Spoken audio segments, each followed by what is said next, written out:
Hello everyone, this is EdTalk World Conference India 2024, Day 2, and here with us is Director of Masters Union, Dr. Nandini Seth with us.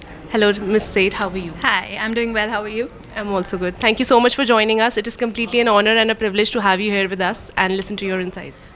I think it was a great pleasure. I think I had a very wonderful morning interacting with like-minded people. It was an opportunity for me to also learn. It was an eye-opener for us as well. So you had a panel discussion just right now. So could you elaborate it, or could you just throw some light upon the topic? So we were essentially discussing how immersive technologies can actually revolutionize education.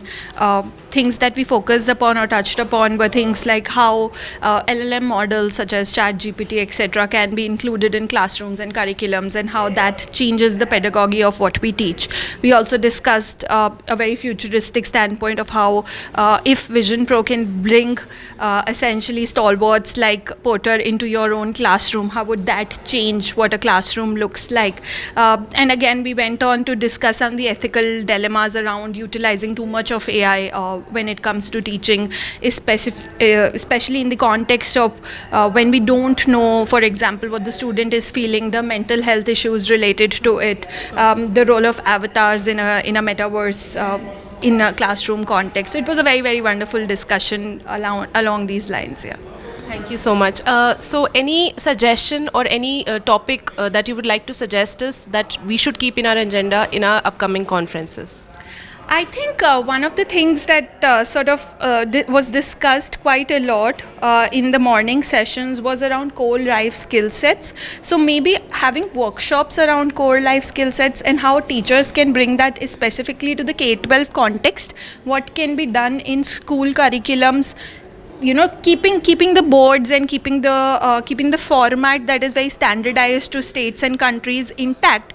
How can you still build social skills for kids? How can you still build financial literacy? How can you still build digital literacy? How can you still build this idea of collaboration, this idea of self-sustenance into children? Maybe having conversations around that for younger children, I think. Coming from you means a lot, and we will surely know that. And any specific highlights so far in the event? I think one of the best discussions that I had was with Mr. Sate, who was in the morning panel, and I think we had a really wonderful discussion on how policymakers can make a change and how they can change their investments from adult-driven, skill-driven education to early-stage education, and then look at the long-term impact 10-15 years down the line. Maybe do like a longitudinal study on this to work on the impact and how that can change the face of our country in the long run. I think that was a wonderful discussion that I had. So I think that was the highlight for me. Thank you. Thank you so much, ma'am, for joining us. It was completely a pleasure. Thank you, ma'am. Thank you.